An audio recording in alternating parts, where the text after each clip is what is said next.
¿Cómo están? En su último informe de estabilidad financiera, el Banco Central de Chile nuevamente hace hincapié en un tema que, por supuesto, nos ha tenido bastante atentos. Habla del sector inmobiliario y, de hecho, señala que se podrían estar gestando vulnerabilidades financieras en este sector por varios elementos que vamos a analizar con el gerente de estudios de Géminis, Alejandro Fernández. Alejandro, ¿cómo estás? Bienvenido a DFTV. Muy bien, Nicolás, mucho gusto. Bueno, vamos a comentar también lo que fue el último IPOM del Banco Central, pero claramente uno de los grandes temas y que de hecho se esperaba era el análisis y diagnóstico por segunda vez que hace el Banco Central respecto al sector inmobiliario. Primero, tengo que hacerte ya la pregunta que hemos hecho bastante. ¿Hay una burbuja inmobiliaria? Partamos desde ese punto. Bueno, el Banco Central nunca lo ha dicho. Claro, no lo ha dicho. Ese es un punto, hay que decirlo. Nosotros creemos que no. Uh-huh. De hecho se hizo público un análisis que hicimos para la Asociación de Bancos hace algunas semanas. Y lo que nosotros decimos es, mire, cuando uno toma una mirada de más largo plazo, cuando uno ve lo que ha ocurrido en el sector inmobiliario en los últimos 20 años, lo que estamos observando desde hace 2 o 3 años es fundamentalmente una normalización de niveles de precios. ¿Por qué? Resulta que en los últimos 20 años el ingreso per cápita, la riqueza del país ha subido casi 3 veces. Uh-huh. Y sin embargo, durante ese periodo los precios de las viviendas prácticamente no subieron muy poco y se produjo entonces un desajuste ahí, pero a la inversa del que podría producirse si es que estas tendencias se mantienen. Ese elemento se ralentizó, podríamos decir. Claro, y bueno, puede haber distintas explicaciones para ello, pero el hecho es que se abarató la posibilidad de comprar una casa, se abarató el arriendo en términos relativos respecto del ingreso, y eso entonces, bueno, por factores de repente no necesariamente 100% explicados, o sea, por qué comenzó a ocurrir en determinado momento, y no en otro, no antes, no después.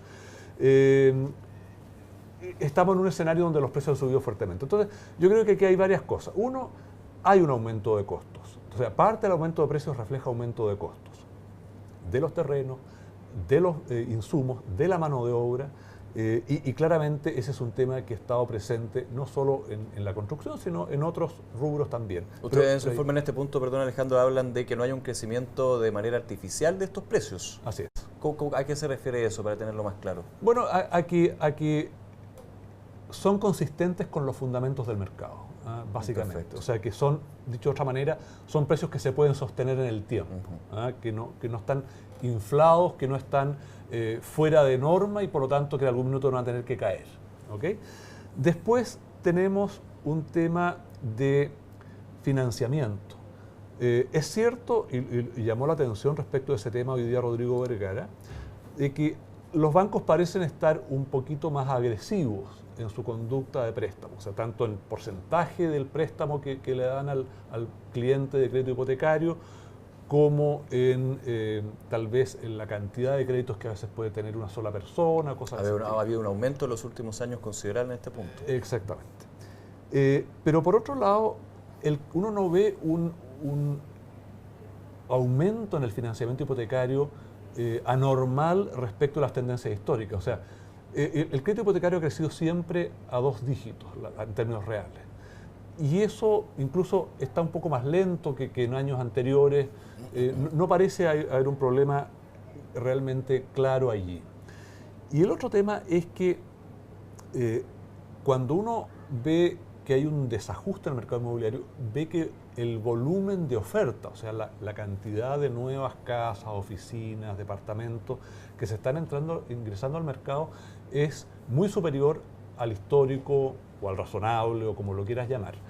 Y no es el caso. O sea, bueno, el caso de oficinas hay probablemente puntualmente por algunas grandes obras de infraestructura que se han construido que ha aumentado el metraje, ¿no es cierto?, que se incorpora al mercado en los últimos 2 o 3 años. Pero en el tema de vivienda, en el tema de departamento, no es así. Y después tenemos un tema de desajuste entre oferta y demanda. No hay que olvidarse que hubo una recesión, 2008, 2009, una caída violenta ahí en la demanda y en la construcción, y después vino el terremoto. Entonces la demanda se recuperó mucho más rápido de lo que reaccionó la oferta. Eso produjo un desajuste, en algún minuto de escasez. Podría ser un sobreajuste en base a esos parámetros. Un sobreajuste pues, es una forma de verlo, pero simplemente uno podría decir los constructores no reaccionaron con la misma celeridad con que reaccionó la demanda y por lo tanto hubo una cierta escasez de mano de obra que también contribuyó a impulsar los precios hacia arriba. Entonces, eso es lo que nosotros hemos dicho. Si uno evalúa hoy día en base a distintos parámetros, y es en alguna medida lo mismo que dijo el Banco Central en el informe de estabilidad financiera de junio, no podemos determinar que haya desequilibrios evidentes en el mercado de la vivienda. Ahora, dicho eso, es casi de perogrullo decir que si estas tendencias de los últimos 2 o 3 años se mantienen, es decir, aumentos de precios significativos a tasa de 2 dígitos, se mantienen por otros 5 años, evidentemente que vamos a terminar en una situación de desalineamiento completo de los precios respecto de los fundamentos del mercado. Te quiero llevar a un punto para profundizar que tú estabas analizando, que era justamente el tema del financiamiento. En este último IEF se menciona que podrían generarse estándares menos estrictos en la entrega, en el financiamiento a través de créditos hipotecarios, y esto podría finalmente generar las vulnerabilidades. ¿Cómo está la situación de los bancos con respecto a esto? ¿Hay un universo menos estricto justamente para la entrega de créditos hipotecarios? Bueno, de acuerdo a la información que entregó Rodrigo Vergara hoy día, habría cierta mayor toma de riesgo de parte de los bancos porque están financiando un porcentaje del valor de las viviendas mayor que antes. Ha subido de 79, 80, 85, me parece, si no recuerdo mal lo que decía la información que entregó el presidente del Banco Central. Y desde ese punto de vista, claro, hay un riesgo, cuando estamos hablando más de que son precios más altos y un valor potencialmente no sostenible, si es que fuera el caso, eso estaría haciendo a los bancos correr un riesgo mayor. Sobre el tema al que el presidente no se refirió y que yo creo que puede ser potencialmente más importante, es qué está pasando con el financiamiento a las constructoras, que es la otra pata de este mercado, claro, ¿no es cierto? Y que es potencialmente más desestabilizador, porque si uno se pone el caso, bueno, ¿qué pasa si una inmobiliaria, una constructora quiebra? Pero esto se menciona en una parte, se habla de un mayor apalancamiento de las empresas del sector, digamos, ese punto. Ok, pero eso es potencialmente más riesgoso que el tema del crédito hipotecario a la persona como riesgo de mercado. Pero yo creo que son cosas que el Banco Central y la autoridad en general hacen bien en monitorear. Yo creo que incluso podría justificarse eventualmente que la Superintendencia de Bancos presione o use su influencia sobre el sistema para generar conductas un poquito más cautelosas.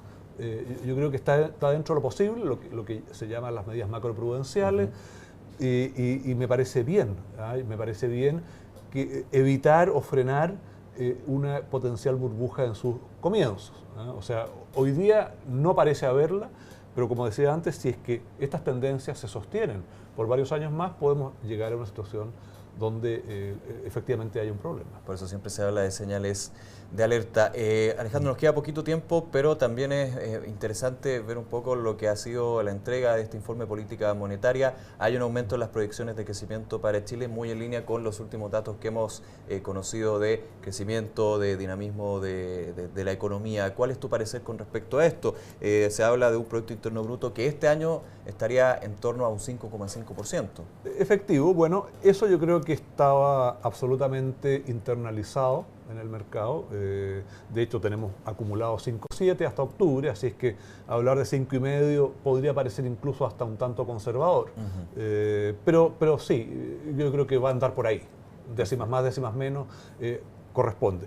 Y el ajuste al alza en la proyección del próximo año, de 4 a 5, a 4,25 a 5,25, pone en línea el Banco Central con el Ministerio de Hacienda. Entonces, yo no quiero decir que ahí hay alguna influencia o injerencia. Son completamente autónomos. Son autónomos, claro, pero se produce un alineamiento del Banco Central que yo creo que es justificado, pero tal vez genera un pequeño riesgo de que pequen de optimistas y no de más neutrales, digamos, en esta materia.